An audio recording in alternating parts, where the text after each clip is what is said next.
Arthur Lau reporting for RoomNow.com from Atlanta ACR 2019. I have my one of our incoming trainees, Matt Junek at McMaster University, who is presenting a poster today on giant cell arteritis, and wanted him to give us an update on this. Hi, Arthur. Thanks so much. I'm thrilled to be here. So I looked at using magnetic resonance imaging to figure out in whom we should be using it to rule in and rule out a diagnosis of giant cell arteritis. I noticed that we had done MRI across many different populations, but we had never actually figured out in whom it's going to be most effective. So what I did is I created a multivariable logistic regression analysis in order to estimate people's pre-test probability. And then we used different probability cutoffs to look at in whom MRI may best rule in or rule out the diagnosis.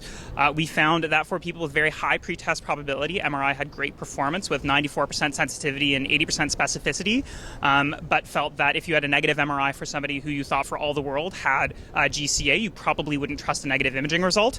So we looked at people in whom MRI could rule out the diagnosis and found that it was actually between 92 and 94% sensitive, depending on your pre-test probability, to rule out the disease. And that made us confident that for people with low to medium pre-test probability, MRI can be very effective in consistently ruling it out rather than necessarily ruling it in higher populations.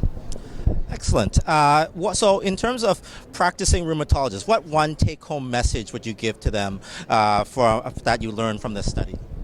So I think from this study, the one take-home I would say is think about using the right investigation for the right patient when you're thinking about GCA. And if you want to rule out disease, you're probably better off doing an MRI because that's going to give you the best ability to feel comfortable with making a final diagnosis. Excellent. Well, thank you for that. And so that's Matt Junek, poster number 2660. So if you're at ACR today, please check it out and ask. You can come by and ask Matt some questions. Otherwise, continue to tune into RoomNow.com for further coverage of ACR 2019 from Atlanta. Thank you.